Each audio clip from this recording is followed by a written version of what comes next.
Hello friends, good morning. Greeny টুকিটাকি আরও একটি নতুন ব্লগে তোমাদের সবাইকে ওয়েলকাম। আশা করছি তোমরা সবাই ভালো আছো। তো উঠে পড়েছে আমি অনেকক্ষণই হলো, চা খাওয়া, ফ্রেশ হওয়া সমস্ত কিছুই হয়ে গেছে। আর আজকে না আমার জবা গাছগুলোতে বেশ অনেক ধরনেরই ফুল ফুটেছে।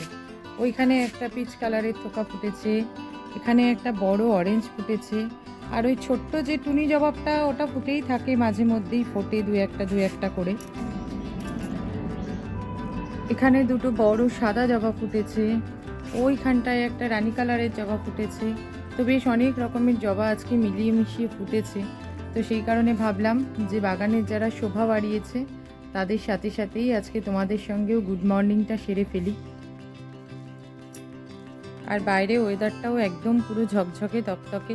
বেশ কিছুদিন ধরেই ওয়েদারটা বেশ ভালো, কোনো রকম কোনো মেঘলাও নেই, কুয়াশাও নেই, কিছুই নেই। সকাল থেকেই একদম সুন্দর রোদ ঝলমলে আকাশ। এরকম ওয়েদার থাকলে বেশ ভালোই লাগে।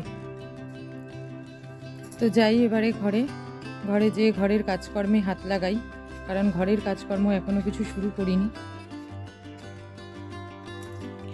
ঘরে এসে সামনের ঘরটা, এই ঘরের বিছানাটা সব মোটামুটি গুছিয়ে নিয়েছি। আর এবারে হচ্ছে এই ড্রেসিং টেবিলটা একটু পরিষ্কার করব। 3-4 দিন হলো ড্রেসিং টেবিলটা পরিষ্কার করা হয় না, কারণ এটা তো রোজ রোজ করা হয় না। তো বেশ না ধুলো হয়েছে দেখছি। তো সেই জন্য ভাবলাম ড্রেসিং টেবিলটা পরিষ্কার করে তারপরে যাব হচ্ছে ওপরে।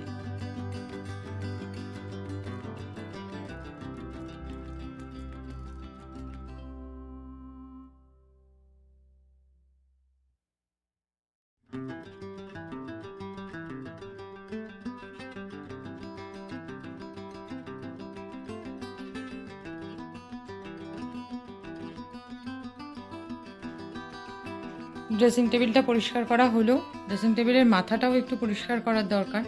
আমার ছেলে পড়তে গেছে, আমার ছেলে আসলে ওকে দিয়ে একটু ড্রেসিং টেবিলের মাথাটা পরিষ্কার করাবো।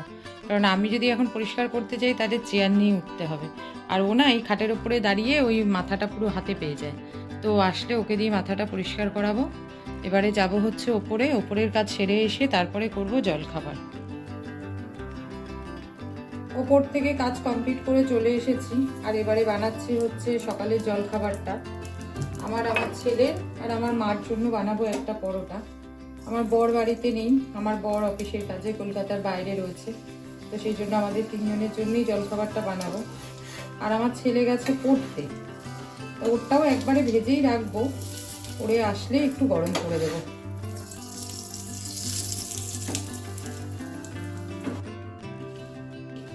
চলে এসেছি রান্নাঘরে, দুপুরে রান্নাটা সারবো এবারে। আর আমার বর বাড়িতে না থাকায় বাজারঘাটের দায়িত্ব পড়েছে আমার ছেলের ওপরে। আমার ছেলের যেহেতু সকালবেলা পড়া ছিল, তো পড়ার থেকে এসে তারপরে জলখাবারটা খেলো, বলছিল যে মা আগেই মাংসটা এনে দিই। তাই বললাম না, বেলা হয়ে গেছে, জলখাবারটা খেয়ে তারপরে যা মাংসটা আনতে। তো পড়া থেকে এসে জলখাবারটা খেয়ে তারপরে আমাকে মাংসটা এনে দিল। আর মাংসের সাথে সাথে আরও কিছু কিছু টুকটাক জিনিসপত্র আনার ছিল, সেগুলোও সব এনে দিল। তো সেই কারণে আমার আজকে একটু দেরি হয়ে গেল, মাংসটা বসাতেও একটু দেরি হবে, কারণ ও যেহেতু পড়ে আসলো, খেলো, তারপর মাংস আনতে গেল, অনেকটা সময় লাগলো। তো মাংসটা ধুয়ে বেছে এবারে ম্যারিনেট করে নিচ্ছি। আর আলু পেঁয়াজটা আমাকে মা কেটে দিয়েছে। রোজই তো মাংসটা একই রকমভাবে করি, তো আজকে ভাবলাম যে একটু অন্যরকম পদ্ধতিতে করি। প্রায় দিনই তো একই রকমভাবে করি, একঘেয়েমি লাগে খেতে। সেই জন্য আজকে একটু অন্যরকমভাবে চিকেনটা রান্না করছি। নুন, হলুদ, লঙ্কার গুঁড়ো, পেঁয়াজ কুচি, সর্ষের তেল, তারপরে হচ্ছে সামান্য একটু টক দই আর আদা রসুন বাটা, সমস্ত কিছু দিয়ে মাংসটাকে এই 8 ঘন্টা মতন ম্যারিনেট করে রাখবো। রেখে তারপরে মাংসটা বসাবো আজকে।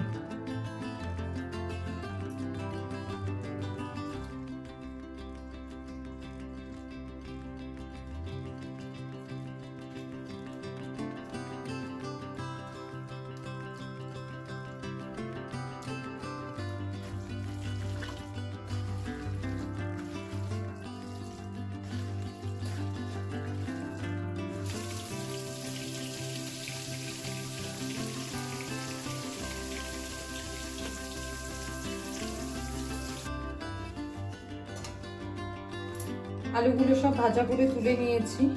আর এবারে একটুখানি গোটা গরম মশলা ফোড়নে দিচ্ছি, দিয়ে মাংসটা ঢেলে দেবো।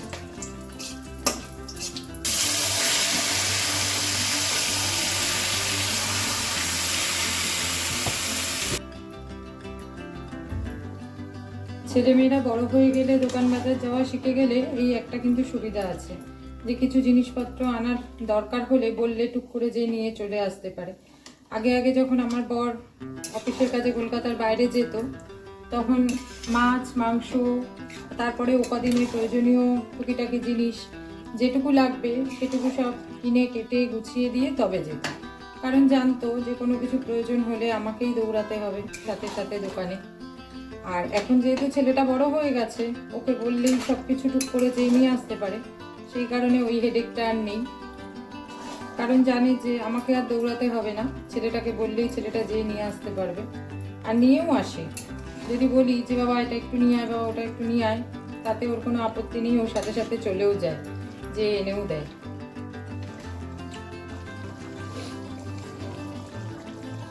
ভেজে রাখা আলুগুলো সব মাংসের মধ্যে দিয়ে দিচ্ছি। দই দিয়ে যেহেতু মাংসটা ম্যারিনেট করে রেখেছিলাম না, সেই জন্য মাংসটা থেকে জল বেরিয়েছে অনেকখানি। খুব একটা বেশি জল দিয়ে সেদ্ধ করতে হবে না, এই জলেই মোটামুটি মাংসটা একটু আস্তে আস্তে কষালে সেদ্ধ হয়ে যাবে। আর যেহেতু দই দিয়ে ম্যারিনেট করে রাখা, সেই জন্য মাংসটা সফটও হয়ে যাবে খুব তাড়াতাড়ি। আর নতুন আলু সেদ্ধ হতে না একটু সময় লাগে, তো সেই কারণে আলুটা একটু আগে ভাগে দিয়ে দিলাম।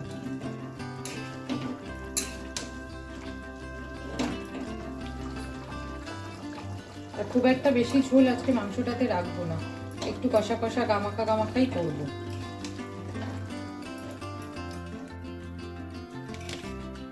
মাংসটা আমার হয়ে গেছে, ঢেলে নিয়েছি পাত্রে। আর আজকে কিন্তু মাংসটা একটু গ্রেভি গ্রেভি নামিয়েছি, খুব একটা বেশি ঝোল মাংসটাতে রাখিনি, কারণ এই মাংসে না খুব একটা বেশি ঝোল ভালো লাগে না। আর এই যে এখানে ভাতটাও ফুটে উঠেছে, এক্ষুনি উবুর দিয়ে দেবো ভাতটা।